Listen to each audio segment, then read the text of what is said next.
1384ခုနှစ်ပြတ်တော်လာပြီကျော်12ရက်2023ခုနှစ်ဇန်နဝါရီလ18ရက်အင်္ဂါနေ့၌အွန်လိုင်းမှာဟောကြားအပ်သောရှင်အနုရုဒ္ဓနှင့်မနပကာယိကနတ်သမီးများအကြောင်းတရားဒေသနာတော်အင်္ဂုတ္တရပါဠိတော်မှာအနုရုဒ္ဓသုတ်တံမှာဟောကြားထားတဲ့ရှင်အနုရုဒ္ဓနှင့်မနပကာယိကနတ်သမီးတို့အကြောင်းဟာစိတ်ဝင်စားဖွယ်ရာကောင်းဘဝဆိုတာအမှန်မှထူးခြားတယ်ကုသိုလ်ကောင်းမှုဆိုတာလည်းမျိုးစုံရှိတယ်ဒါကြောင့်ကုသိုလ်ကံရဲ့အကြောင်းတရားနဲ့ပတ်သက်ပြီးတော့သိရှိနားလည်ကြရအောင်ကံတရားနဲ့ပတ်သက်ပြီးတော့ထူးခြားတဲ့ကံမျိုးကထူးခြားတဲ့အကျိုးတွေကိုပေးတယ်ဆိုတာသိရှိနားလည်ဖို့ဒီသုတ်တံကိုမှတ်သားနိုင်ကြည့်အောင်မြတ်စွာဘုရားကကောတံဘိမြို့ကောတိတယုံကျောင်းမှာတရင်သုံးနေထိုင်တာဖြစ်တယ်အဲ့ဒီခါမှာရှင်နုရုဒ္ဓဟာလည်းပဲမြတ်စွာဘုရားနဲ့အတူတရင်သုံးပြီးတော့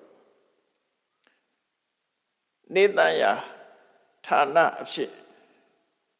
တော်တွင်သို့ဝင်ရောက်သွားပြီးတပါးတဲ့ကိန်းအောင်ပြီးတရားနှလုံးသွင်းပြီးတော့နေတယ်တပါးတဲ့ကိန်းအောင်နေဆိုတာကိုပဋိသင်္လီနသို့မဟုတ်ပဋိသင်္လာနလို့ခေါ်တယ်ထို့ထို့ဤအာယုန်နေစီစိတ်မသွားစေပဲကမ္မထာအာယုန်တစ်မျိုးတဲ့ပုံမှာစိတ်ကိုရှက်တန်ထားပြီးတော့နေထိုင်တာကိုတပါးဒီကိန်းအောင်တယ်လို့သူတို့သုံးတာနော်တရားနှလုံးသွင်းပြီးတော့နေတာတော်တယ်မှာနေတန်ရရက်ဒီမှာအဲ့လိုရှမ်းနေရနေထိုင်လေးရှိကြတယ်ကောတမိပြည်အနိနာတော်ထဲမှာအဲ့လိုနေထိုင်တဲ့အချိန်မှာမနပကာယိကလို့မနပကာယိကလို့ခေါ်ရတဲ့နတ်သမီးတွေဟာရှင်နုရုဒ္ဓရှိရာကိုရောက်ရှိလာကြတယ်ရောက်ရှိလာပြီးတော့ရှင်နုရုဒ္ဓကိုယုတိကရဝပြုပြီးသူတို့ဟာ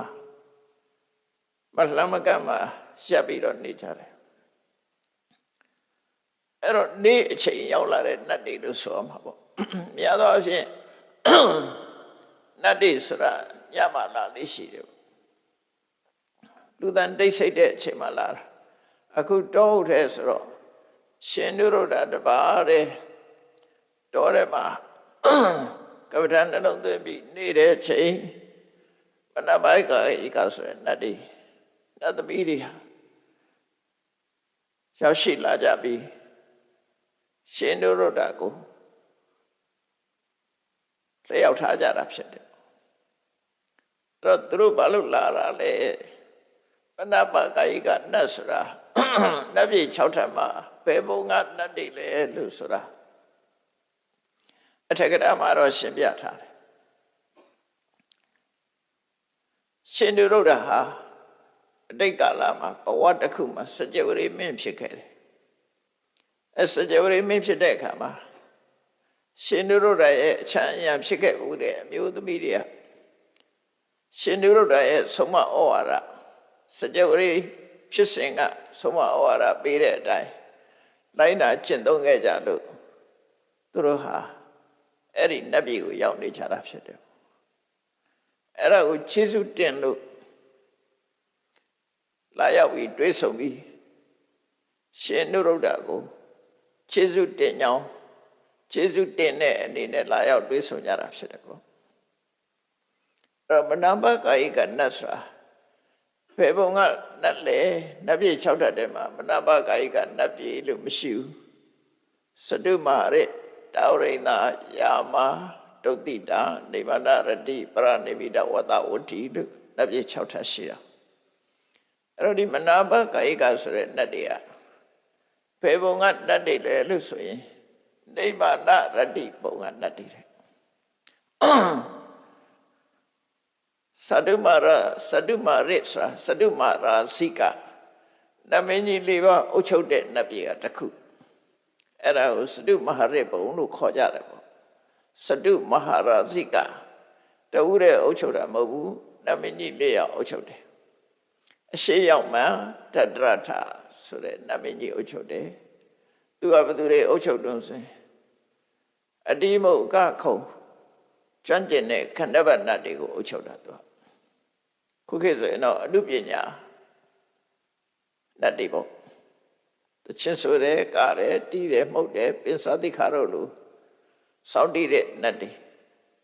အဲ့နတ်တွေကိုအုပ်ချုပ်တာတတရထနာမည်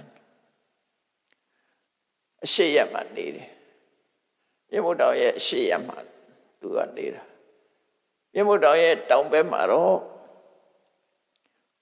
ဝိရုလကနမင်းလို့ခေါ်တယ်သူကတော့ကုံပန္ဒဆိုတဲ့ရလုံးပြူပြူဖိုက်ဖောင်းမောင်းအယုတ်ဆိုးပြီးကျန်တဲ့ရက်ဆက်တဲ့ဖလူတွေကိုအချုပ်တဲ့နမင်းတစ်ခုဖြစ်တယ်အနောက်ဘက်မျက်နှာမှာတော့ဝိရုပက္ခနမင်းလို့ခေါ်တယ်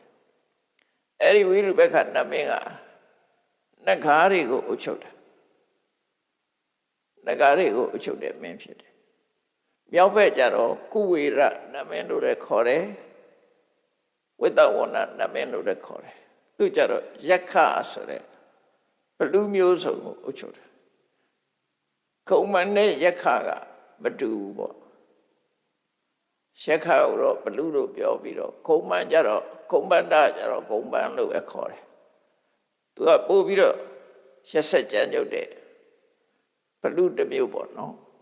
အယုတ်ဆိုးကြည်တန်တဲ့ဘလူချီတွေအဲ့ဒါလို့နမင်းကြီး၄ယောက်အုပ်ချုပ်တဲ့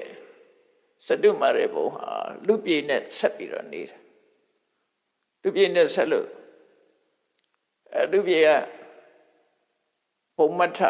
နတ်တွေဆိုတဲ့ဒီသတ္တုမာရနတ်ထဲမှာပါတယ်ပေါ့အပေဘုံငရဲဘုံဒိဋ္ဌဘုံတို့နဲ့ဆက်ဆက်နေတယ်လို့သူဆိုရမှာဖြစ်တယ်နတ်တွေထဲမှာလည်းပဲဆင်းရဲတဲ့နတ်တွေရှိတယ်ဥဒ္ဒရမာတာတို့ပိယင်္ဂရမာတာတို့ပိယင်္ဂမာတာတို့ဆိုတာအမှန်တမ်းဆင်းရဲကြတဲ့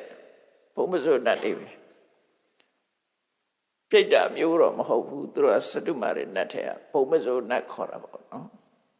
တရေတစေအဆင့်မျိုးတွေပေါ့အဲ့ဒီနတ်တွေကအစားအသောက်အမှန်တမ်းရှားပါလို့လူတွေကိုဖမ်းဆပြီးတော့လူတွေကျွေးတာမွေးတာကိုစောင့်ပြီးစားကြတဲ့နတ်တွေပေါ့သူတို့ဘယ်လိုစားတယ်လဲတော့မသိဘူးလူတွေကဗမာပြည်ကလူတွေကတော့ငပြောသည်နဲ့အုံသည်ပဲပေးတာမြင်သို့တော့နတ်တင်တာတော့အမျိုးဆုံးတင်ကြတာလည်းရှိတယ်ပေါ့နော်အဲ့လိုသတ္တုမာရပုံကနတ်တွေကလူတွေနဲ့ဆက်ဆက်ပြီးနေကြတာလေမြာပြရှိတယ်တော့အိမ်ဆောင်နတ်တို့ကျောင်းဆောင်နတ်တို့အိမ်ဆောင်နတ်တို့ကျောင်းဆောင်နတ်တို့ကိုယ်ဆောင်နတ်တို့ဆိုတာလေအဲသတ္တုမာရနတ်ပုံကနတ်တွေပဲတကယ်တော့ကိုယ်နဲ့ဒူလာဖြစ်နေတာကိုယ်ဆောင်နတ်ကိုယ်အိမ်မှာဖြစ်နေတာကိုယ်ကျောင်းအိမ်ဆောင်နတ်ကျောင်းဒီမှာမိပြီးတော့ဖြစ်နေတာကျောင်းဆောင်နတ်တို့ဒီလိုခေါ်တဲ့သဘောရှိတယ်သူတို့စောင့်ခိုင်းတာတော့မဟုတ်ဘူးဘယ်သူမှအဆောင်ချထားတာတော့မဟုတ်ဘူးအဲကြောင့်မို့သူတို့ကိုမေတ္တာပို့မျှဝေလို့ရှိရင်သူတို့ကကိုယ်ခင်မင်ပြီးတော့ဆောင်းလျှောက်တတ်တယ်ပေါ့ဒါကြောင့်မို့လို့နတ်တွေကိုမျှဝေရတယ်လို့ဆိုတာကိုယ်နဲ့အမှန်တမ်းအတူတူကနေကြတဲ့ပုဂ္ဂိုလ်တွေမေတ္တာသက်ဝင်ဖို့အရေးကြီးတယ်မျှဝေရတယ်မြတ်စွာဘုရားဟောတယ်ယာတထဒေဝတာအာတုံတာတံဒက္ခိဏမာရိတိကိုယ်မှာရှိနေတဲ့ကိုယ်နိဗ္ဗာန်မှာရှိနေတဲ့နတ်တွေကိုတဲ့အမျှဝေပါတဲ့အမျှဝေလိုက်လို့ရှိရင်သူတို့က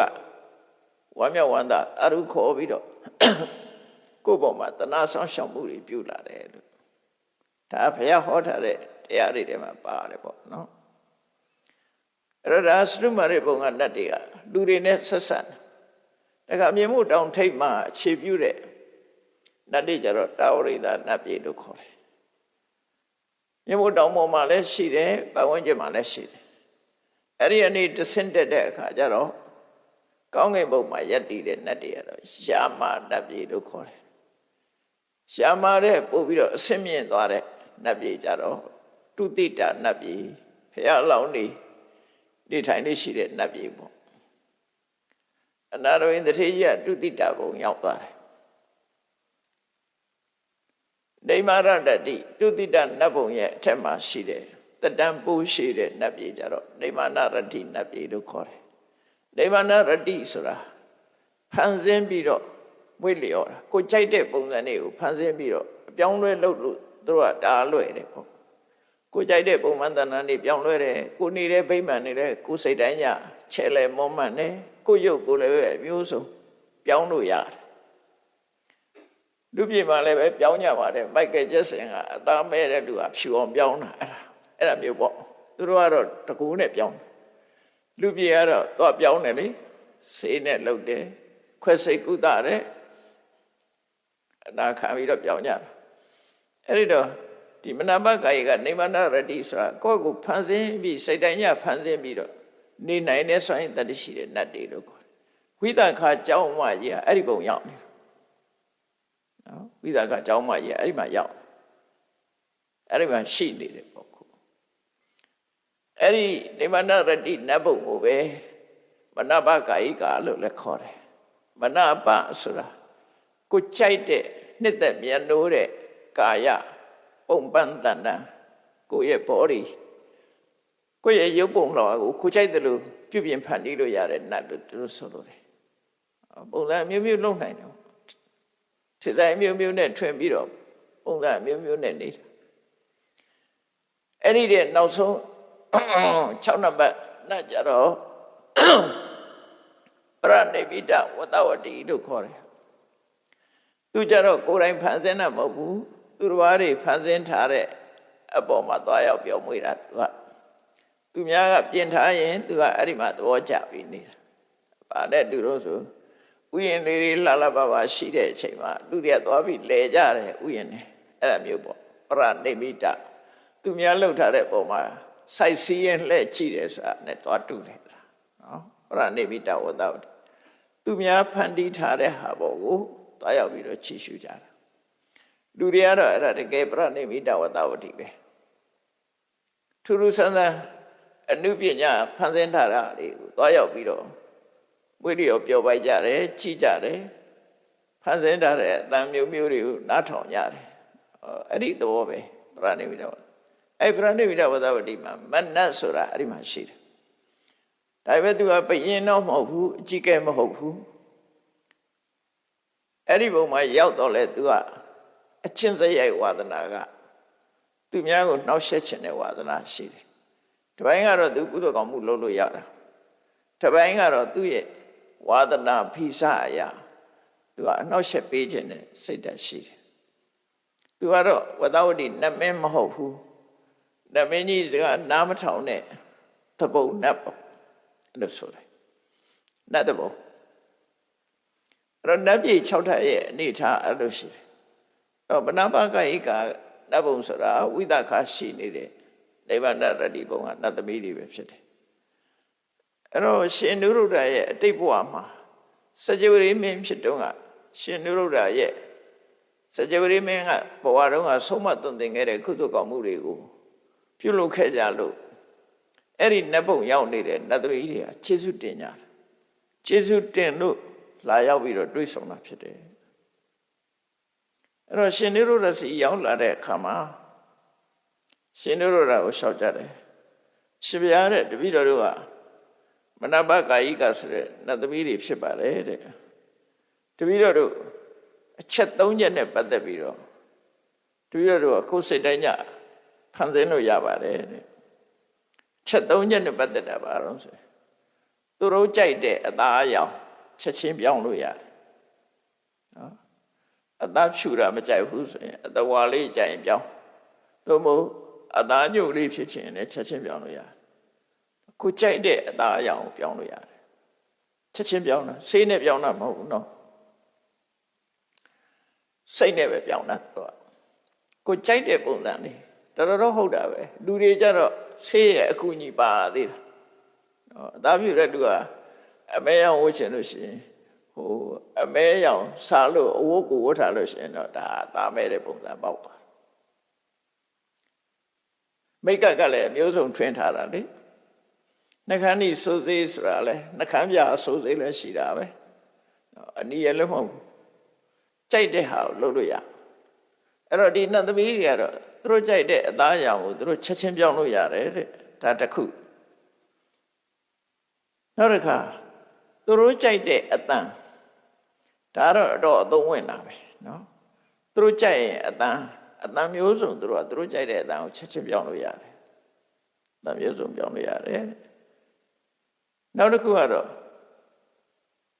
စိတ်ချမ်းသာမှုကိုယ်ချမ်းသာမှုဆိုတာတွေကိုလည်းပဲချမ်းသာဒုက္ခဆိုတာကိုလည်းသူတို့ကြိုက်တဲ့ပုံစံနဲ့သူတို့ပြောင်းလို့ရတယ်တဲ့အဲ့သုံးဌာန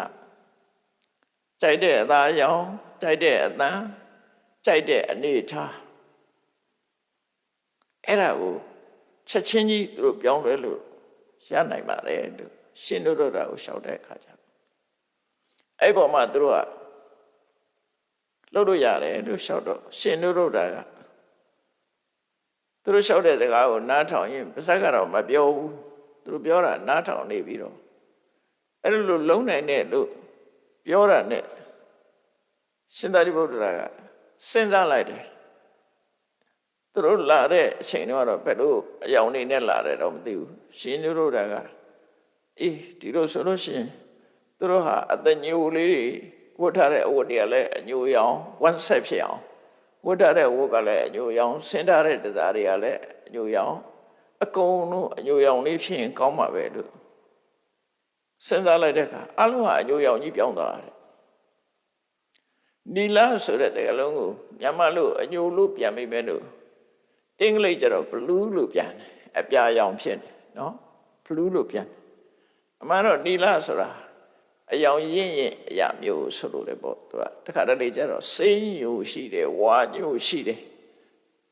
အညိုမျိုးစုံနီးညိုရှိတယ်ပေါ့ဟောနီလာအင်္ဂလိပ်လိုကတော့ blue လို့ပြန်တဲ့အခါကျတော့အပြာရောင်ဖြစ်တယ်မြတ်စွာဘုရားရဲ့ရောင်ချီတော်နဲ့ကြည့်မယ်ဆိုရင်နီလာဆိုတာဆန်တော်ကနေထွက်တဲ့အယောင်မုတ်စိတ်ကထွက်တဲ့အယောင်အဲ့ဒါဆိုတော့သမင်ကအာရှနိုင်ငံသားဆိုတော့အ내ပဲအဲ့တော့အ내ကိုလည်းနီလာလို့ခေါ်တယ်လို့ဒီလိုမှတ်တင်တာပေါ့နော်အ내ရောင်သမင်ရောင်ပဒုံရောင်ခေတာဆိုတာပဒုံရောင်ခေတာအဲ့ဒါမျိုးလို့ဆိုရင်လည်းရတယ်ပေါ့ခုခေတ်နဲ့လူတွေကအ내ရောင်တွေဝတ်ကြတယ်လေ내ရောင်ကြိုက်ကြတယ်내ရောင်ဝတ်တဲ့လူတွေရှိအဲ့တော့အဲ့ဒီနတ်သမီးတွေကလည်းရှင်တို့ကစိတ်ကူးလိုက်တာနဲ့တပြိုင်တည်းသူတို့ကဝမ်းဆက်အနီရောင်နေအညိုရောင်နေဖြစ်သွားတယ်တခါရှင်တို့ကပြောင်းပြီးတော့စိတ်ကူးတယ်အေးအညိုရောင်နေဖြစ်သွားပြီဒါအဓိကအဝါရောင်နေဖြစ်ရင်ကောင်းမှာပဲဆိုချက်ချင်းကြီးပြောင်းလိုက်ကြတာအညိုတွေကအကုန်လုံးဝါဖြစ်သွားပြန်အသားကလည်းအဝါရောင်အဝတ်တွေကလည်းအဝါရောင်ဆင်ထားတဲ့ရတနာပစ္စည်းတွေကလည်းအဝါရောင်အဲ့တော့နောက်တစ်ခါအဝါရောင်ဖြစ်တဲ့အခါသူတို့ပြောတဲ့အတိုင်းလုပ်လို့ရတာပဲဆိုပြီးဆက်စင်းစားတယ်အေးအနီရောင်ဖြစ်ရင်ကောင်းမှာပဲဆိုအလုံးဟာအနီရောင်ဖြစ်သွားပြန်နောက်တစ်ခါအလုံးဖြူရောင်ဖြစ်ရင်ကောင်းမှာပဲလို့စဉ်းစားလိုက်အဖြူရောင်ဖြစ်သွားနော်နီလာပိတလောဟိတဩရတအယောင်၄မျိုးပြောင်းတာဒါစာပေရအယောင်၄မျိုးလို့ဆိုတာမြတ်စွာဘုရားရဲ့ရှောင်းကြည့်တော့တဲ့မှာလဲနီလပိတလောဟိတဩရတအညိုရောင်အဝါရောင်အနီရောင်အဖြူရောင်အဲ့လိုနတ်သမီးတွေချက်ချင်းအယောင်ပြောင်းသွားတဲ့အခါမှာရှင်နုရုဒ္ဓရဲ့စိတ်ကိုသူတို့သိရှင်နုရုဒ္ဓတွေးလိုက်တာနဲ့သူတို့ပြောင်းမိတာဖြစ်တာရှင်နုရုဒ္ဓရဲ့စိတ်ကိုသူတို့ဖတ်နိုင်တယ်စိတ်ကူးလိုက်တာနဲ့ပဲတော့ရှော့ပြောင်းပြတယ်အဲ့ဒီလိုဖြူရောင်ပြောင်းပြီးတဲ့အခါမှာသူတို့ဘာလုပ်တုံဆိုအဲ့နတ်တွေကနတ်သမီးတယောက်ကတချစ်ဆိုနတ်သမီးတယောက်ကနတ်သမီးတယောက်ကလက်ခုပ်တီးတယ် အဲ့နာမှာသူတို့ချက်ချင်းဖတ်နေလိုက်ကြနော်ကသူကသချင်းဆိုတဲ့လူကဆိုတော့လက်ခုပ်တီးတဲ့လူကတီးအဲ့ဒီသူတို့၃ယောက်လုံးလိုက်တဲ့ခိတအတန်လေးဟာဒုရိယ၅မျိုးတစ်ဖက်ပိတ်စီနှစ်ဖက်ပိတ်စီသားရည်နဲ့ကြက်ထားတဲ့စီနောက်ပြီးတော့ပလွေလိုဟာမျိုးမှုတ်လို့ရတဲ့ပလွေလိုနဲ့လိုဟာမျိုးနောက်ပြီးတော့လက်ကွင်းလိုဟာမျိုးအဲ့ဒီဒုရိယ၅မျိုးဒါရှေးခေတ်ကတီးတာပေါ့နော်ဒုရိယ၅မျိုးအဲ့ဒီဒုရိယ၅မျိုးရဲ့အတန်ဒုရိယ၅မျိုးကိုကျွမ်းကျင်တဲ့ပုဂ္ဂိုလ်တွေပုတ်လိုက်တဲ့အခါမှာအတန်ကအလုံးကိုသားရပြီးတော့ချီနူးပွဲစိတ်ဟာနှမွန်းသွားလောက်အောင်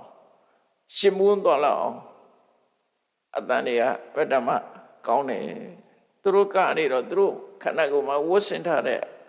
အစင်တစားတွေရဲ့အတန်အဲ့ဒါတွေကလည်းဒီကိကိုစီးကြိုက်ဝါခိုက်ကတဲ့အတန်တွေကလည်းထွက်လာတယ်အဲ့တော့အမတန်မှရိုင်းဆိုင်တယ်ကရာလည်းလှပတယ်တချင်းဆိုတာနဲ့ခုနဒုရိယတန်နေနဲ့အမတန်မှလိုက်လျောညစ်ကျွဲစွာကြားရတဲ့ပုဂ္ဂိုလ်ဟာရှင်မူးပြီးတော့ဘာမှတတိမရအောင်ဒီအတန်ပေါ်မှာငေးမောသွားတဲ့အနေအထားမျိုးရောက်သည့်ထီအောင်ဖြစ်စေနိုင်တယ်အဲ့လိုပြလိုက်တဲ့အခါကျတော့ရှင်နုရုဒ္ဓကတခါတည်းသူတို့လုံးဝနှလုံးမသွင်းတော့ဘူးသူတို့ရှင်နုရုဒ္ဓကမตายရဘူးဆိုတဲ့အဓိပ္ပာယ်ပြတာသူတို့ဘက်ကိုလုံးဝအာယုံဖြတ်ပလိုက်တယ်အဲ့ဒါကိုအိန္ဒြေတွေကိုထိန်းချုပ်လိုက်တယ်လို့ဆိုတယ်ခုနလိုသူတို့အကြောင်းကိုမစဉ်းစားတော့ဘဲနဲ့လုံးဝသူတို့အကြောင်းကိုခေါင်းထဲကနေထုတ်ပလိုက်တယ်အဲ့တော့သူတို့ကရှင်နုရုဒ္ဓမြတ်ပျော်မလားလို့ကပြကြတာပေါ့အဓိပ္ပာယ်အတိတ်ဘဝတုန်းကတန်ရောစင်တွေကလည်းရှိတော့ကပြကြရှင်နုရုဒ္ဓကလုံးဝနှစ်သက်သဘောကျတဲ့ပုံစံမပြတဲ့အခါကျတော့သူတို့ကချက်ချင်းတို့ကနေပြီပဲတို့ကရာသူစိတ်ဝင်စားဘူးဆိုပျောက်သွားကြဒါဆိုတာပြန်သွားတယ်ဆိုတာပျောက်သွားတာပဲလေတခါတည်းဟိုငြိမ့်သွားတယ်လို့ပျောက်သွားကြ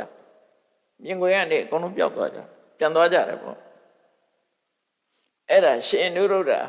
နေ့လယ်မှာတရားအထုတ်နေတော့တွေ့ကြုံရတဲ့ဖြစ်ပျက်တစ်ခုပဲဒါမှထူးခြားတဲ့အတွေ့အကြုံလေးတစ်ခုဖြစ်တယ်အဲ့ဒီအတွေ့အကြုံကိုညနေအခါရောက်တော့ခုန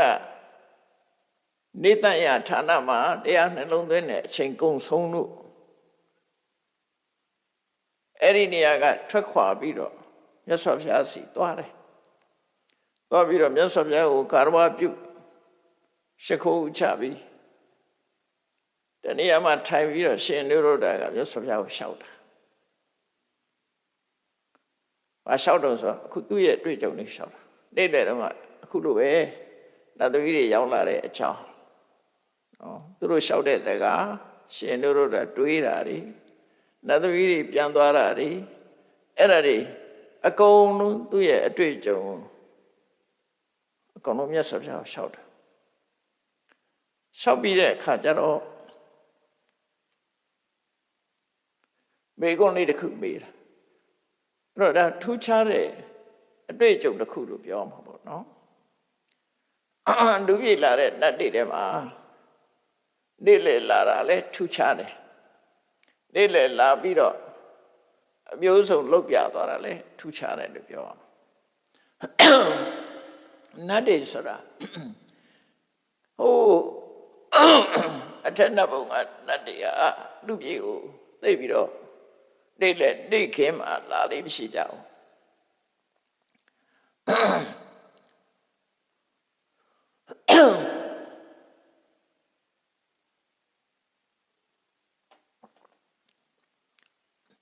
ဘာလို့လာလေးမရှိတော့ဆိုလူတွေရဲ့အနံ့ကရှုစနာတရားလောက်ကစပြီးတော့သူတို့နတ်တွေကမခံနိုင်ဘူးတဲ့လူအနံ့လူတွေကသာကိုယ်အနံ့ကိုမွေးတာနတ်တွေကလူအနံ့ကြတော့နတ်နေတယ်မမွေးဘူးဟုတ်မှာပဲ တရိစ္ဆာန်ယုံနဲ့သွားလဲတဲ့အခါမှာတရိစ္ဆာန်ရဲ့အနတ်တွေကတူရမခံနိုင်ဘူးလေနန္နာပဲကိုယ်အနတ်မဟုတ်တဲ့အခါကျတော့မခံနိုင်ဘူးအဲ့လိုနတ်ပြည်ကတတ်တွေဟာလူတွေတိတ်ဆိတ်ငြိမ်သက်ပြီးအိတ်နေပြီဆိုတဲ့ချိန်ကျမှလာလေးရှိကြတယ်လာရတော့မှသူတို့ရည်ရွယ်ချက်မြတ်စွာဘုရားစီလာရောက်ပြီးတော့တရားနာခြင်းနဲ့မိဂုံးတွေမေ့ခြင်းနဲ့အဲ့ဒါကြောင့်လာကြတာများတယ်အခုဒီနတ်သမီးတွေကတော့ရှင်တို့ကပေါ်မှာတန်ရောစဉ်ရှိတာကြောင့်အခွင့်အလမ်းရတဲ့အချိန်မှာကောက်လာကြတာဒီခါမှလာလိုက်ကြတာမနဘကာယကဆိုတဲ့နတ်သမီးတွေအဲ့တော့ဒီဖြစ်ပျက်သူ့ရဲ့အတွေ့အကြုံနတ်သမီးတွေလာတဲ့အကြောင်းတွေ့ကြုံတဲ့အကြောင်းကိုရှင်နုရုဒ္ဓကမြတ်စွာဘုရားကိုလျှောက်တယ်ရှင်ဘုရားတဲ့ဘယ်လိုကုသိုလ်ကောင်းမှုတွေလုပ်လို့ရှိရင်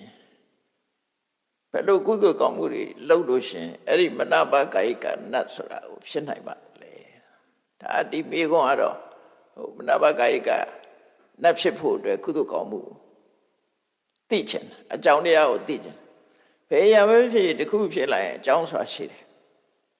ဒီမှာတော့နတ်ဖြစ်တယ်ဆိုတော့ကုသိုလ်ကံကြောင့်ဖြစ်တယ်အဲ့ဒါဘယ်လိုကုသိုလ်ကံတော့ဘယ်လိုအင်္ဂါယတ္တိဘယ်လိုစိတ်ထားတွေကြောင့်ဘယ်လိုလုပ်ရတဲ့ကြောင့်သူတို့ဟာမနဘကာယကနတ်ဖြစ်ပြီးတော့အခုလိုဆွမ်းဆောင်မှုတွေပြုနိုင်ပါသလဲဝိသကကြောင့်မှရလဲအဲ့ဒီရောက်နေတာကြောင့်မှနဘကာယကနတ်သမီးဖြစ်နေသူလည်းဒီလိုလုပ်လို့ရတာအဲ့တော့ဘယ်လိုအကြောင်းဘယ်နှမျိုးကြောင့်လူတွေဟာအမျိုးသမီးတွေဟာသိဆုံးသွားတဲ့အခါမှာမနဘကာယကနတ်ဘုံကိုရောက်နိုင်ပါသလဲလို့ဆိုအဲ့ဒါမြတ်စွာဘုရားဟောတာအဲ့ဒါအမြတ်ပဲမေးတာရှိလို့အဖြစ်ရှိတာအမေးရှိလို့အဖြစ်ရှိတာနှုတ်ဆိုတာမသိနိုင်နော်ဘဝဆိုလဲမတမဆန်းကျက်တယ်ပုံမဝတွေကမတမဆန်းကျက်တချို့ကဘုံတွေကိုမယုံကြဘူးဘုံဆိုတာကံရဲ့ပြရုပ်တာဖြစ်တယ်ကံရှိနေသမျှဘုံဟာရှိနေမှာပဲဘာလို့လဲဆိုတော့ကုသိုလ်ကောင်းမှုတို့တဦးနဲ့တဦးကမတူကြဘူးလေမတူတဲ့ကံတွေပြုနေတဲ့တရားတွေဟာမတူတဲ့နေရာဌာနတော့ရှိကိုရှိရအနုဆိုရင်ဘာလို့ဒါပဲဖြစ်နေရောတခါလာမဲပြပစိုးဆိုတာလို့ကောင်းတာလုပ်လို့မကောင်းတာလုပ်လို့ဘုံမရှိဘူးဆိုဒီဘုံမှာပဲစုနေကြမှာအဲ့လိုမဟုတ်သူ့အကြောင်းနဲ့သူလူတွေကသူ့စိတ်တက်သူ့တဏ္ဍမှာဖြစ်တဲ့အနေအထားတွေကြည့်ပြီးတော့ဘုံဘဝဆိုတာအများကြီးဖြစ်လာတယ်ဘုံဘဝတွေကအမျိုးမျိုးဖြစ်လာတယ်တစ်ခုနဲ့တစ်ခုနဲ့မတူတဲ့ဘုံဘဝမျိုးတွေကိုဖြစ်လာတယ်အဲ့ဒီဖြစ်လာတာဟာကံကြောင့်ဖြစ်လာကြတာဖြစ်တယ်အဲ့တော့ကံတရားကိုလက်ခံထားတဲ့ပုဂ္ဂိုလ်ကဘုံကိုလက်ခံရတော့တာနော်ဆိုပါစို့မကောင်းမှုအကုသိုလ်လုပ်တဲ့ပုဂ္ဂိုလ်တွေကအကုသိုလ်ကြီးကြီးမားမားလုပ်ပြီးဆိုရင်ဘယ်ရောက်တော့ငရဲဘုံရောက်တာအဲ့သူလောက်ကြီးကြီးမားမားမဟုတ်ဘူးငရဲကြလောက်အောင်မကြည့်မှလို့ရှိရင်တိရစ္ဆာန်ဘဝရောက်တာဒါလည်းအကုသိုလ်တိရစ္ဆာန်ဘဝဒုက္ခကြတော့ငရဲဘုံနဲ့စာရင်တိရစ္ဆာန်ဘဝတက်တာတယ်ငရဲဘုံကြတော့လုံးဝမတက်တာမြတ်စွာဘုရားဟောထားတာရှိတယ်ငရဲဆိုတာမျက်စိကမြင်ရတာလဲစိတ်ချမ်းသာစရာမရှိဘူးနားကအတန်ကြားတဲ့အတန်ကလည်းစိတ်ချမ်းသာစရာမရှိဘူးအနံ့ကလည်းစိတ်ချမ်းသာစရာမရှိဘူးအယတာလည်းစိတ်ချမ်းသာမရှိဘူးထိတွေ့ရလည်းစိတ်ချမ်းသာမရှိဘူးအားလုံးဟာခါတိပြီးတော့ဒုက္ခဝေဒနာတွေကြီးပဲကုန်တော့နော်အမှန်တန်ခါတိတဲ့အတွေ့အကြုံခံစားနေရတာအဲ့ဒါငရဲဒါကြောင့်နိရယဆိုတာတတ္တရအကုန်ရှိတာချမ်းသာဒုက္ခကိုလုံးဝမရှိတာအဲ့ဒါနိရယနိအယစိတ်ချမ်းသာမှုမရနိုင်တဲ့နေရာလို့ဆိုလို့ပေါ့တိရိစ္ဆာနကတ္တကြတော့သူကလူတွေလို့မတက်သွားတာမဟုတ်ပဲနဲ့ဖီလာကန့်လန့်ကြီးပြီးတော့သူတို့ရုပ်ပုံကဖီလာကန့်လန့်နေတဲ့ရုပ်ပုံဖြစ်လို့တိရိစ္ဆာနာတိရောအစ္ဆာနာတိရိစ္ဆာနာအဲ့ဒါကလုံးထွင်ထားတာနော်အဲ့တော့တိရိစ္ဆာန်ကြတော့ငရဲလောက်တော့ဒုက္ခမရောက်ဘူးသို့တော့သူလည်းအမတမဒုက္ခရောက်တယ်တိရိစ္ဆာန်ဘဝလည်းဘာကြောင့်ဒုက္ခရောက်တုံးဆိုရင်တိရိစ္ဆာန်ဘဝကိုကြည့် တရိစ္ဆာန်ဘဝဟာကြီးနိုင်ငယ်ညင်မယ်အကာအကွယ်မရှိဘူးကြီးနိုင်ငယ်ညင်မယ်ဒီတရိစ္ဆာန်ဘဝကိုမြတ်စွာဘုရားကသေယုတ်ဖော်တာစကားနှလုံးထဲနဲ့သေယုတ်ဖော်တာရှိတယ်အညမညခာတိကာဒုဗ္ဗလခာတိကာအညမညခာတိကာဆိုတာအချင်းချင်းစားဖြစ်တယ်ငါလည်းငါစားတာပဲဖားလည်းဖားစားတာပဲချင်းချင်းလေးစားတယ်မွေရလည်းမွေကိုမျိုးတာပဲနော်အချင်းချင်းစားတယ်ဒုဗ္ဗလခာတိကာအားနည်းတဲ့အကောင်ကိုအားချီးတဲ့အကောင်ကိုစားတာပဲဒါကြောင့်မလို့ရှင်သေးတွေသားကောင်တတ်စားတဲ့အကောင်တွေအဲ့ဒီကောင်တွေကဆိုရင်အကုန်စားပြစ်တာလေသူတို့နိုင်ပြီးသူတို့နိုင်တဲ့အရာမှန်သမျှအကုန်လုံးတတ်ပြီးစားကြသူတို့မှဒီလိုတတ်ပြီးစားမှစားကြရှိတာနှုတ်မို့ဆိုစားကြမရှိဘလောက်ဒုက္ခရောက်လဲသူတွေအားကောင်းတဲ့အကောင်တွေ့ရင်တခါသူပြန်စားခါဒါကိုအညမညခာရိကာတခါတလေကျတော့တွေ့ရတယ်ဒီပိုးကောင်တစ်ကောင်ကသူ့ရဲ့ငယ်တဲ့ပိုးကောင်တစ်ကောင်ကိုစားဖို့ချောင်းနေတယ်တခါသူ့ရဲ့ကြီးတဲ့အကောင်တစ်ကောင်ကသူ့ကိုစားဖို့ချောင်းနေတယ်တခါအဲ့ဒီကောင်နဲ့ကြီးတဲ့ကောင်အဲ့ဒီကောင်ကိုစားဖို့ချောင်းနေတယ်အငယ်ဆုံးကောင်ကစားခါရတယ်နောက်ကောင်တွေလည်းအဆင့်ဆင့်စားခါအညမညခာရိကာဒုဗ္ဗလခာရိကာအဲ့တော့တိရစ္ဆာန်ဘဝဒုဗ္ဗလခာရိကာဆိုတဲ့မဲ့တိရစ္ဆာန်တွေကတိရစ္ဆာန်အချင်းချင်းစားယုံနေမကဘူးလူတွေကစားသေးတယ်ဒီထဲမှာလက်နဲ့တွေအသုံးပြုပြီးတော့လူတွေကတတ်စားသေးတယ်အဲ့တော့တိရစ္ဆာန်ညင်တောင်စားတာမဟုတ်ဘူးလူကစားသေးတယ်ကြားထဲမှာအဲ့တော့သူတို့ရဲ့ဒုက္ခအမှန်တမ်းကြီးမားတယ်ပေါ့တိရစ္ဆာန်ဘဝလုံခြုံမှုမရှိဘူးပေးရန်အန္တရာယ်တွေအမှန်တမ်းကြီးတယ်သူတို့ဘဝပြိတ္တဘဝဆိုတာတော့အမြဲတမ်းငတ်မွတ်နေတာဒါမို့ hungry ghost လို့သုံးနေရှိတယ်ငတ်မွတ်နေတာပဲဘယ်တော့မှစားတော့ပြည့်စုံတယ်လို့မရှိဘူးအဲ့ဒီဘုံဘဝတွေအကုသိုလ်ကြောင့်ဖြစ်ရတဲ့ဘုံဘဝတွေကုသိုလ်ကြောင့်ဖြစ်လာတဲ့ဘုံဘဝကြတော့လူဘုံတို့နတ်ဘုံတို့သမထကျင့်စဉ်ကိုကျင့်လို့ထူးခြားတဲ့အရေးချင်းတွေရတဲ့ပုဂ္ဂိုလ်တွေကြတော့ဗြဟ္မဘုံအဲ့တော့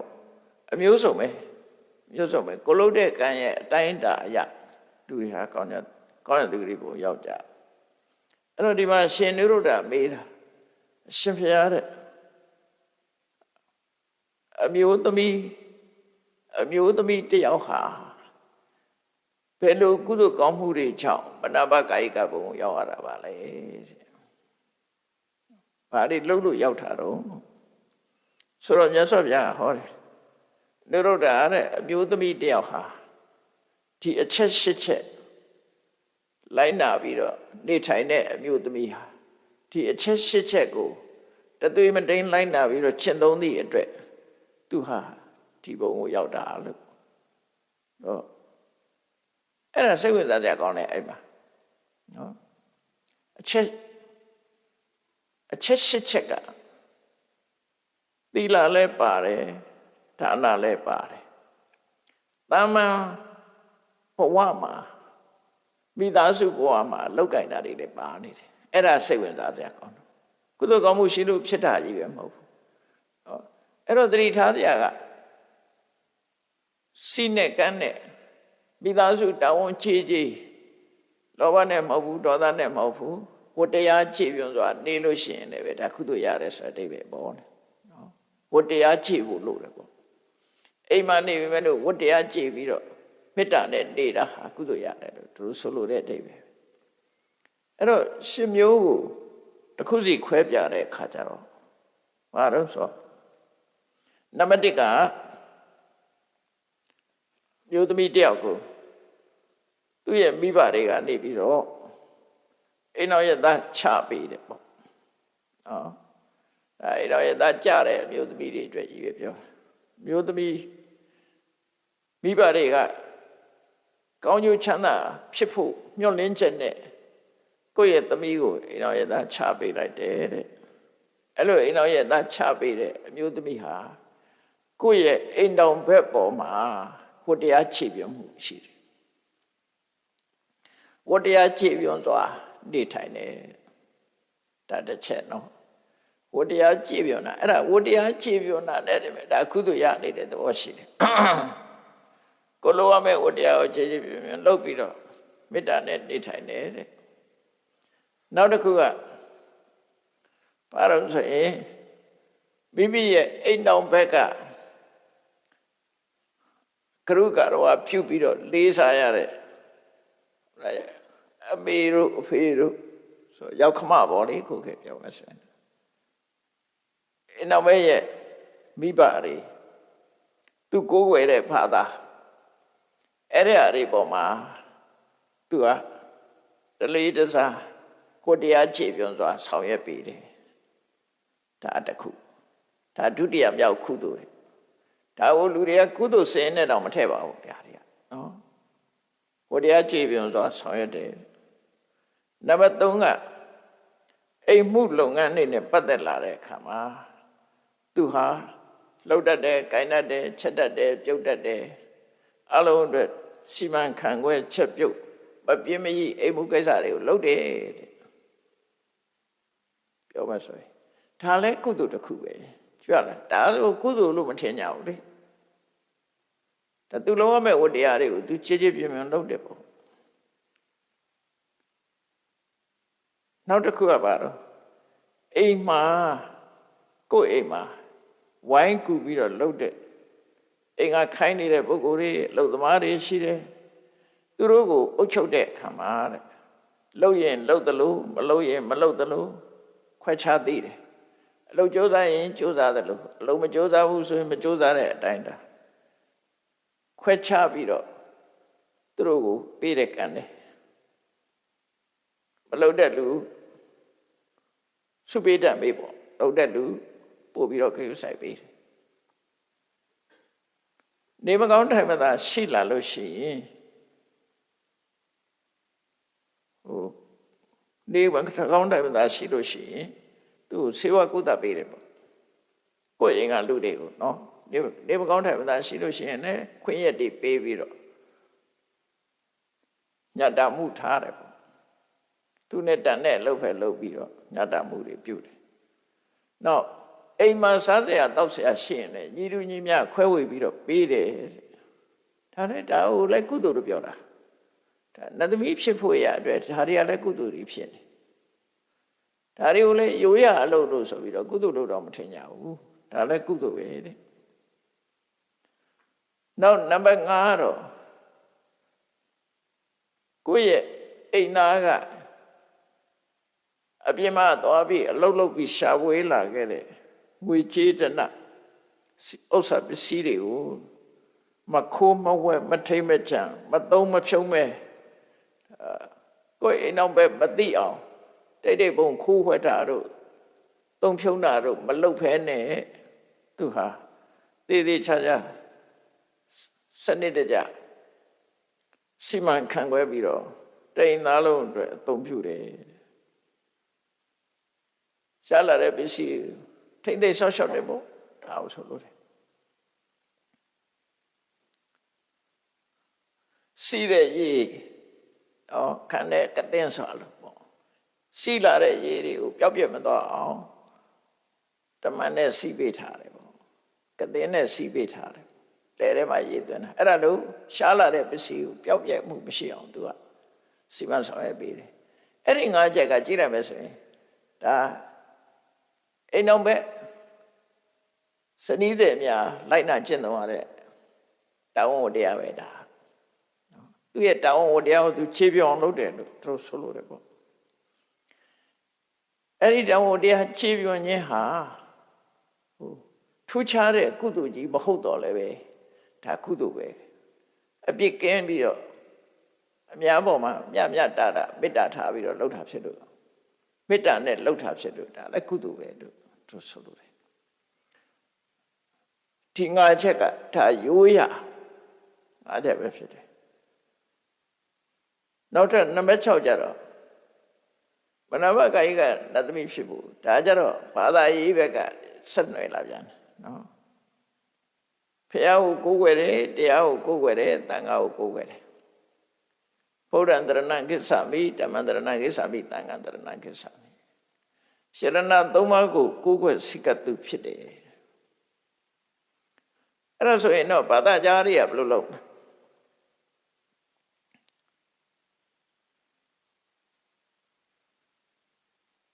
ဗုဒ္ဓံတရဏံကိစ္ဆာမိဓမ္မံတရဏံကိစ္ဆာမိသံဃံတရဏံကိစ္ဆာမိဖရာတရားတန်ခါကိုးကွယ်တိုက်တဲ့ယရဏများကိုကိုးကွယ်တယ်စိတ်ကပ်တယ်တရဏဂုံတည်တယ်ပေါ့ဆိုလို့တယ်ပေါ့ဒါနံပါတ်6အဲ့တော့ဘုရားဘာသာမဟုတ်ရင်တော့ဗုဒ္ဓတရဏံကိစ္ဆာမိဓမ္မတရဏံကိစ္ဆာမိသံဃံတရဏံကိစ္ဆာမိတော့ပါမှာမဟုတ်ဘူးသို့တော့သူကိုးကွယ်တဲ့ပုဂ္ဂိုလ်ကသူတော်ကောင်းဆိုလို့ရှိရင်တော့အထိုက်လျောက်တော့ကျိုးရှိမှာနော်သူတော်ကောင်းကိုကိုးကွယ်တယ်ဆိုရင်တော့ထိုက်လျောက်ကျိုးရှိရမှာပြီးတော့လိုင်းနာကျင့်သုံးတဲ့တရားကကောင်းတဲ့အကျင့်တရားဆိုရင်လည်းကျိုးရှိမှာပဲဒါကျိုးမရှိဘူးလို့ပြောလို့မရဘူးသူတို့လည်းအကျိုးရှိနိုင်တယ်ပေါ့နောက်တစ်ခုကနမခွန်ကြတော့ပါတော့ကိုချင်းသီလနဲ့ပြည့်စုံတယ်အဲ့ဒါတော့ဒါသီလပဲရောက်လာအဲ့ဒီကိုချင်းသီလဆိုတော့ဘာသာကြားပဲဖြစ်ဖြစ်ဘုရားဘာသာပဲဖြစ်ဖြစ်ဒါကိုချင်းသီလဒီကိုချင်းသီလတော့ရှိအောင်ဘာလို့ဆိုရင်သူများတချင်းကရှောင်ရမယ်သူများဥစ္စာမတရားယူတာရှောင်ရမယ်ကာမေတုမေဆဆရာရှောင်ရမယ်မုဒ္ဒဝရရှောင်ရမယ်သူရမေတရားရှောင်ရမယ်အဲ့ဒီရှောင်ကျင်မှု9ရက်မရှောင်ရင်သူကဒုစရိုက်ပဲလေဒါနော်လောကမှာရာဇဝမှုဖြစ်တာပဲလူရဲ့ဥပဒေမှာသူ့တတ်ရင်တော့ပြစ်မရှိဘူးသူ့တတ်ရင်ပြစ်ရှိတယ်လို့လူဥပဒေကသာခွဲတာဘာသာတရားမြတ်စွာဘုရားဟောတဲ့တရားကြတော့ဘုသူတတ်တတ်ထူလူပဲပါဠိပါဒဖြစ်တာ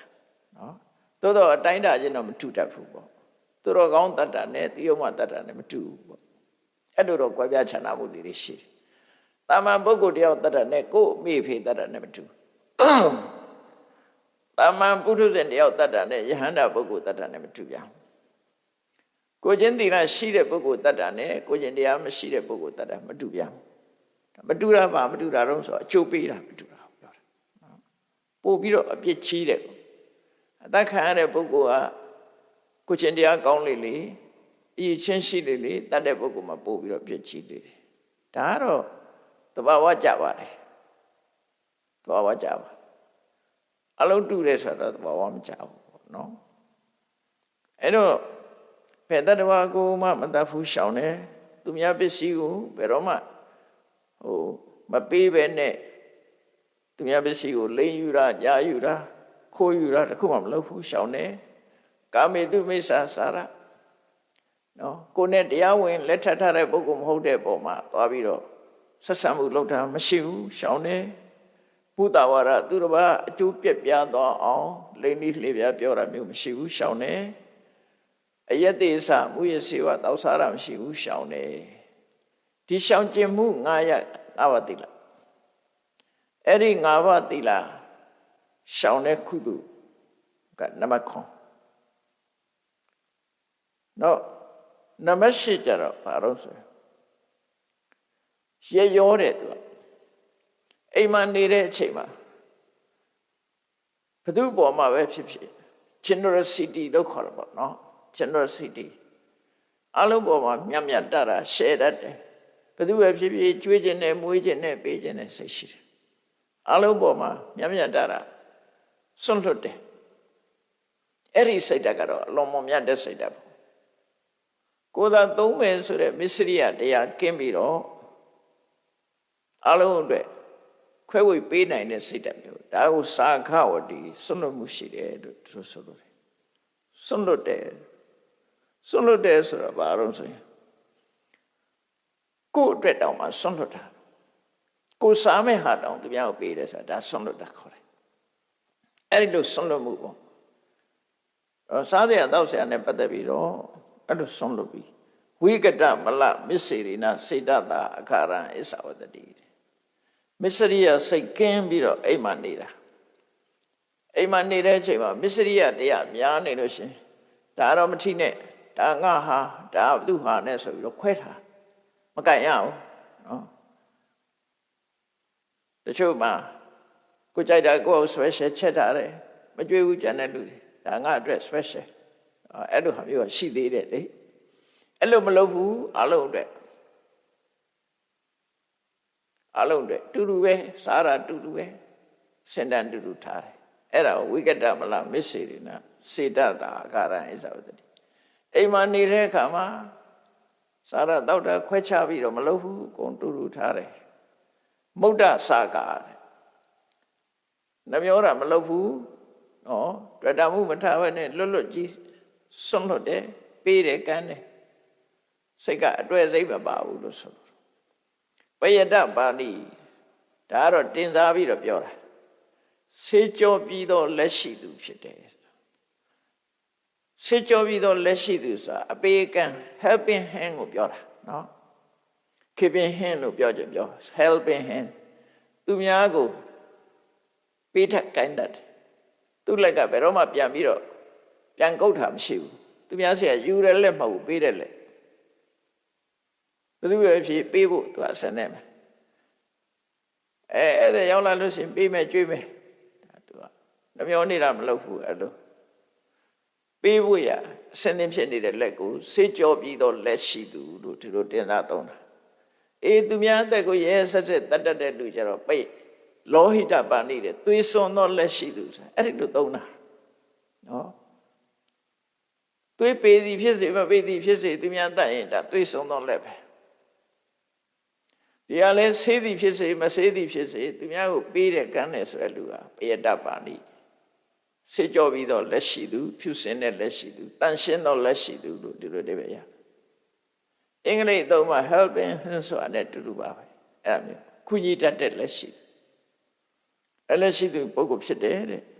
ဝတ္တကရတောပေးရကမ်းရတာပေါ်မှာသူကစိတ်ပျော့တယ်ကျဉ်တ်တယ်နှမျောဘူးမတွန့်ဘူးပေးရကမ်းရမှာသူကကျဉ်တ်တယ်ရှားစယောဂောတဲ့ဘသူကလာတောင်းရတာလွယ်တယ်ဘာလေးမရှိဘူးလားရှိတယ်ရောယူသွားတော့အဲ့လိုပေးတတ်တယ်လို့ဆိုလို့တယ်ပေါ့ဒါနသံဝိပါကရတောရှားလာတဲ့ပစ္စည်းကိုပေးတယ်ဝေပေးတယ်ခွဲခြားတယ်အဲ့ဒီပေါ်မှာသူကပျော်မွေးတယ်ဘယ်တော့မှတယောက်တည်းမစားဘူးဘယ်တော့မှငါအတွက်ဆိုပြီးတော့မထားဘူးအားလုံးကိုမျှဝေပြီးတော့စားလေးရှိတယ်အဲ့ဒါမျိုးပြောတာနော်အဲ့ဒါမစ္စရိယကင်းစင်ပြီးတော့အိမ်မှာနေတဲ့အနေအထားတစ်ခုတဲ့အဲ့ဒါကနံပါတ်၈အဲ့တော့ငါးပါးသီလလုံးနေဖရာတရားတန်ခါရဏသုံးအောင်စိတ်ကတ်တယ်ဒါကတစ်ခုငါးပါးသီလလုံးနေဒါကတစ်ခုအပေကံရရောတယ်ဒါတစ်ခုအလုံးပေါင်းလိုက်တော့၈ခုဒီအိန္ဒြေရဲ့ဝတ္တရားက၅ခုဒီဘက်က3ခုကုသိုလ်ဘက်က3ခုနော်အိန္ဒြေရဲ့ဝတ္တရားကြည်ပြမှုတာက5ခုဖရာတိတရဏဂုံကတစ်ခုငါးပါးသီလကတစ်ခုအပေကံရဲ့ရောတာတစ်ခုဒီ3ခုကတော့ဒါကုသိုလ်ဆိုတာထင်ရှားတယ်နော်ဟိုဘက်ကတော့ကုသိုလ်ရဲ့လို့မထင်ရှားဘူးသို့တော့အမျိုးသမီးတွေဟာအဲ့တိုင်လိုက်လာတယ်ဆိုလို့ရှိရင်အချက်၈ချက်ပြည့်စုံသွားတယ်အဲ့တော့မြတ်စွာဘုရားကအတုရုဒ္ဓတဲ့အခုပြောရတဲ့အချက်၈ချက်နဲ့ပြည့်စုံတဲ့အမျိုးသမီးတွေဟာတဲ့ဒီဘဝကသိဆုံးသွားလို့ရှိရင်ဒီကုသိုလ်၈မျိုးကြောင့်ဒီချက်၈ချက်ကြောင့်မနာပကာယိကဆိုတဲ့နတ်သမီးဘဝကိုရောက်ပါတယ်လို့မြတ်စွာဘုရားအဲ့လိုခေါ်တယ်နော်မနာပကာယိကနိဗ္ဗာန်ရတ္တိဘုံရောက်တယ်လို့သူတို့ခေါ်တာအဲ့တော့ဝိသခရောက်သွားတာလဲအဲ့ဒါလည်းဖြစ်နိုင်တယ်ဘာလို့အနာရဘိန်းနဲ့လှူတာတန်းတာပဲလေအနာရဘိန်းတထေးတော့အဲ့ဒီနိဗ္ဗာန်ရတ္တိဘုံရောက်ဘူးသူကတုတ်တိတာတဆင်းနေနေတယ်ဝိသခကျတော့နိဗ္ဗာန်ရတ္တိဘုံရောက်သွားတယ်အဲ့တော့ဝိသခကသူကဒီအင်္ဂါရတ္တိနဲ့ပြည့်စုံတယ်သူ့မျိုးသားကဘာသာကြဝိသခရဲ့မျိုးသားကြည့်ရတာတိတ်တော့နာမည်မပေါ်ဘူးနာမည်မပေါ်ဘူး ရောက်ခမလုပ်တဲ့ပုဂ္ဂိုလ်ကတော့နောက်ပိုင်းဗုဒ္ဓဘာသာဖြစ်သွားတယ်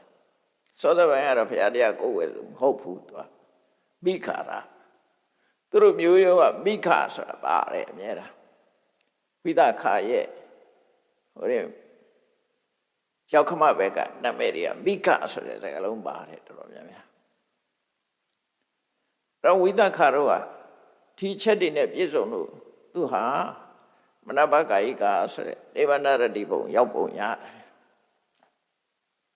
အဲ့ဒါကိုမြတ်စွာဘုရားကကာထဘုံနဲ့ထပ်ဟောတယ်နော်ကိုစာဝတ်နေရေးပေးထားတဲ့ကိုယ့်ရဲ့အိမ်တော်ဘက်ပေါ်မှာတဲ့သူကချိုးချိုးဆာဆာလှုပ်တဲ့လှုပ်တတ်တာလှုပ်ပေးတယ်နော်ကိုယ့်ပေါ်မှာဝိသဒစာဆင်တယ်အစသရာကျွေးမွေးဆောက်ရှောက်တာတဲ့အိမ်တော်ဘက်ကိုဘယ်တော့မှအထင်သေးမြင့်စိမဆက်ဆံဘူးတဲ့မိမကောင်းမိမမြတ်တယောက်ဟာကိုယ့်ရဲ့အိမ်တော်ဘက်ကိုဘယ်တော့မှအပြစ်တင်ပြီးတော့အပြစ်ပြောတာမျိုးမရှိဘူးတဲ့သူအလေးပြုတဲ့ပုဂ္ဂိုလ်တွေကိုလည်းကိုယ်ကလိုက်ပြီးတော့လေးစားတယ်တဲ့နော်လေးစားတယ်ခုံပြုစရာရှင်ပြုတယ်ကျွေးမွေးစရာရှင်ကျွေးပွေတယ်သူတို့ဆိုလို့တယ်ဥဋ္ဌာဟိကအနာလတာသင်္ကဟိတပရိစ္ဆနာလုံလဝိရရှိတယ်တဲ့အိမ်တော်ရေးကိစ္စလုပ်တဲ့အခါမှာပြည်မှုမရှိဘူးတဲ့အိမ်မှာလုံးတဲ့ပုဂ္ဂိုလ်တွေကိုအလုံးကို organize ကောင်းကောင်းလုပ်တတ်တယ်အလုံးကိုစုစည်းထားနိုင်တယ်အိမ်တော်ရဲ့စိတ်တိုင်းကြလှုပ်ဆောင်ပေးတယ်သူရှာဝေပြီးတော့အနှင်းတဲ့ပစ္စည်းတွေကိုလည်းဆောင်းလျှောက်တယ်တဲ့အဲ့ဒါလို့အိမ်တော်ဘက်မှာဒီဝတ္တရားခြေပြောနဲ့အမျိုးသမီးတယောက်ဟာတဲ့မနာပါနာမတိတိဝယထတဥပပစ္စတိ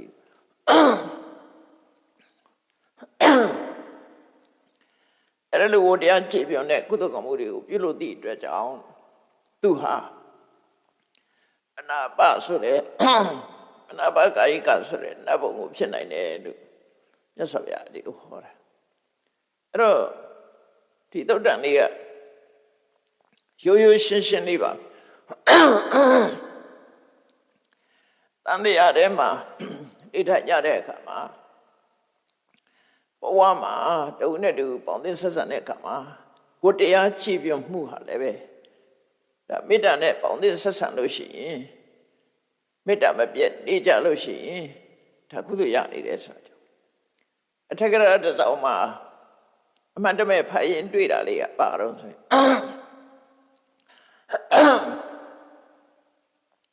မိသားစုဘဝနေတဲ့ပုဂ္ဂိုလ်တွေဟာအမေပေါ်မှာထားတဲ့မေတ္တာအဖေပေါ်မှာထားတဲ့မေတ္တာအချင်းချင်းပြန်လည်ပေါ်မှာထားတဲ့မေတ္တာအဲ့ဒီမေတ္တာလေးနဲ့ပြုစုဆောင်ရှောက်ရင်အဲ့ဒီကုသိုလ်ကနတ်ပြည်ကိုရောက်စေနိုင်ပါတယ်လို့ဒီလိုဆိုတာရှိတယ်ဟိုလိုကုသိုလ်ကောင်းမှုကြီးလောက်တာမဟုတ်ဘူးနော်အဲ့ဒီလောက်လေးနဲ့တောင်မှပဲနတ်ပြည်ဆိုတာကောင်းတဲ့သူတွေပုံဆိုတာရောက်နိုင်ပါတယ်ဒါကုသိုလ်ရဲ့အကျိုးဟာဒီလိုရှိတယ်ဆိုတာကိုတော့မြတ်စွာဘုရားဟာလောကုတ္တရတရားတွေဟောတာမဟုတ်ဘူးနိဗ္ဗာန်ရောက်ကြောင်းတရားတွေဟောတာမဟုတ်ဘူးအခြေခံကနေစပြီးတော့လူကျင့်ဝတ်နဲ့အညီနေထိုင်ဖို့လူဘဝမှာပျော်ရွှင်ချမ်းမြေ့ဝဲအာရတဲ့ဘုံဘဝဖြစ်အောင်မြတ်စွာဘုရားလမ်းညွှန်ဆုံးမတာဖြစ်တယ်ဒါကြောင့်ဘုရားဘာသာမိသားစုတွေရဲ့ဘဝဟာ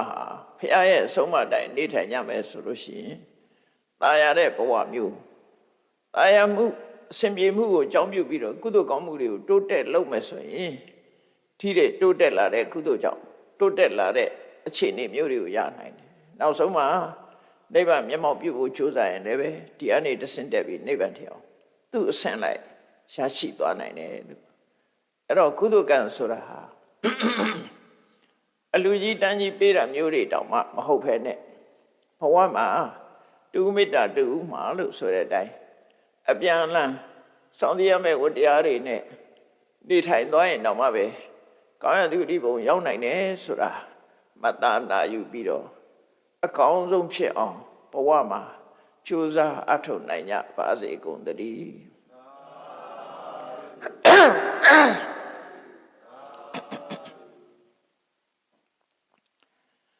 ရှေးတဲ့ချာရှင်ဖေယဖရာတပည့်တော်တို့သည်ဓမ္မအသိဉာဏ်ရရှိမှသာလျှင်နိဗ္ဗာန်ချမ်းသာကိုမျက်မှောက်ပြုနိုင်ပါသောကြောင့်ဓမ္မအသိဉာဏ်ရရှိစေရန်ရှိတန်ကြလျက်ဓမ္မသဘင်ဆင်ကျင့်ပါပြုလုပ်ကြ၍အမတဒါနဓမ္မဒါနတရားအလှတော်ကိုပေးလူကြပါကုန်၏တရားတော်မြတ်ကိုယုတ်တိလေးမြတ်စွာမမတ်သားသာအာယုန်ထားလျက်နာကြားကြပါကုန်၏တရားတော်မြတ်ကိုအတ္တဗဝတ္ထုအစုစုတို့ဖြင့်ပူဇော်ကြပါကုန်၏ယနေ့ယခုအထောက်ပြုလို့ရသောဤကောင်းမှုဤကုသိုလ်စုစုသည်နိဗ္ဗာန်ချမ်းသာ၏အကြောင်းထောက်ပံ့ဖြစ်ပါစေတည်းဤကောင်းမှု၏ဖို့ပါကကိုအမိအဖအဖို့ဖာဆွေမျိုးညတိတို့အားကုသိုလ်အမြတ်ဝေငှပါကုန်၏သာသနာတော်ဆောင်းနှံလောကဆောင်းနှံတို့အားကုသိုလ်အမြတ်ဝေငှပါကုန်၏32ဘုံကျင့်ဒီကုန်သောလုံးစုံများစွာတတ္တဝါတို့သည်ကုသိုလ်အမြတ်ကိုယ်စီရကြကုန်သည်ဖြစ်၍ကိုယ်စိတ်နှဖျားချမ်းသာကြသည်ဖြစ်ကြပါစေကုန်သတည်း